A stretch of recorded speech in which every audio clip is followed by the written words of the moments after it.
Hello, everyone.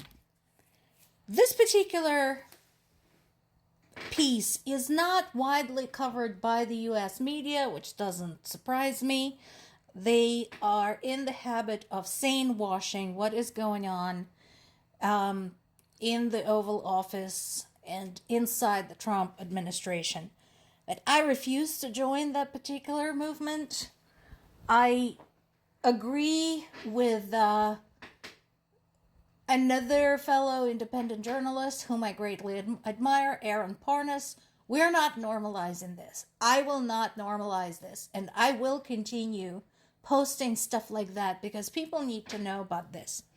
So overall, the mainstream media says that Trump and Zelensky had a heated discussion at the Oval Office and they had a disagreement after saying just a couple of weeks ago that Ukraine could not only win this war, but also completely restore its territorial integrity. Trump now says that Ukraine should cede territory or be destroyed by Russia. So Trump is deranged. We all know about that. But that is not the only thing that happened. In addition to saying those things, Trump was once again yelling at Zelensky, cursing him out, throwing maps, making demands. It was a completely unprofessional, completely unhinged behavior. He tried to force Zelensky to accept Russia's demands and basically just did not make any sense. And again, considering what he said just a couple of weeks ago, none of this makes any sense. One of the Ukrainian sources said Ukraine thought they knew how to talk to Trump, how to approach him this time. And then he had that phone call with Putin.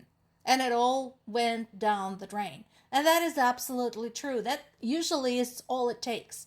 A call from Putin. So this is disappointing, but hardly surprising. And remember, when Trump said that he might give the Tomahawk missiles to Ukraine, I said back then, Taco, that is what's going to happen, and that is exactly what happened. I said at the time, Putin's gonna do something or say something, and Trump is gonna flip again. And that is exactly what happened. Why? Because I follow this stuff and I'm a data analyst with a talent for pattern recognition. I want to reiterate once again that Ukraine is not willing to surrender any of its territory. Why should it? Why? Explain to me, why should a country, any country, surrender territory to another country that's invading? Explain this to me. And again, wherever you live, anywhere in the world, the country you're in right now, if this was your country, if somebody was attacking you and telling you they will not stop attacking unless you surrender something, would you surrender something? Would you believe them? Especially after they murdered a bunch of your civilians and kidnapped thousands of your children. Of course not. And again, here's another thing I don't understand. Why is this person who does not live in Ukraine, is not part of Ukrainian government, making decisions about what should or should not happen with the Ukrainian territory? This is the same guy we couldn't kick out of the White House that was incapable of peaceful transfer of power when he lost a fucking election. And he is going to make decisions about a portion of Ukraine where he, by the way, hasn't been yet. I think he should come visit. Do a little tour of the front line. Now, this piece is on the Kyiv Independent website, talking about EU and Russia's shadow fleet. So, This is both good news and bad news. Why is it good news? It's good news because we know that oil right now is Russia's biggest export. Russia can only hold on to its own allies as long as it has something to offer, something big to trade that they don't have, and oil is that thing. So, because of all the sanctions, because of, for example, European countries working so hard, with the exception of Slovakia and Hungary and Bosnia, to basically discontinue themselves from Russian oil, Russia had to create other ways to sell its oil. Thus, the Shadow Fleet, a bunch of tankers that are sailing under someone else's flag, under the flag of some other country, carrying Russian oil. That is illegal. Russia right now is a criminal state, in a state of war, run by a war criminal. So, the fact that Europe is addressing this is a good thing. Now, the bad thing, the bad news is, why just now?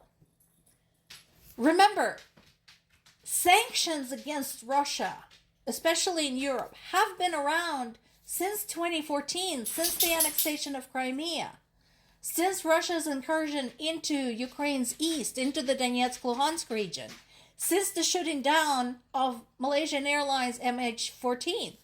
So, why did it take you so long to figure it out, guys? You had plenty of time. 11 years is a long fucking time. I understand that the realization that the Shadow Fleet existed probably took some time, but it's still, why just now? Come on, this war, the full-scale invasion, has been going on for 3.5 years, going on 4. So that is my only concern with this. Like, why now? It's the same question I've asked when they started talking about the drone shield, the drone wall, the air defenses, etc., beefing up their military-industrial complex. Same question. Why did it take you so long?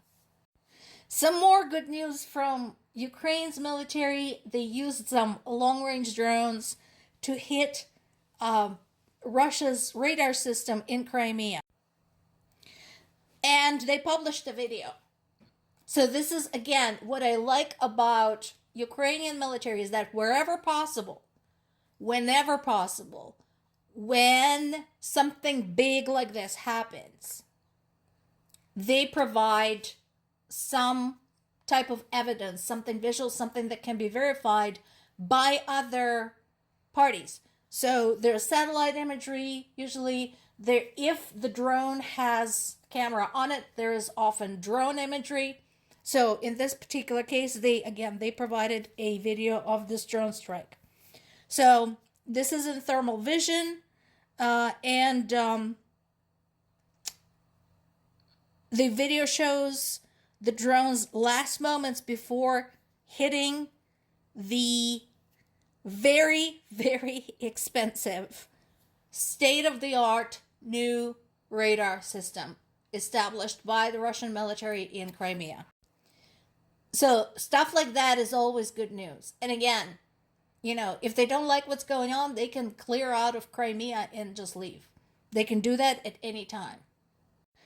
Another thing, a Russian sabotage unit that killed civilians in Pokrovsk has been eliminated.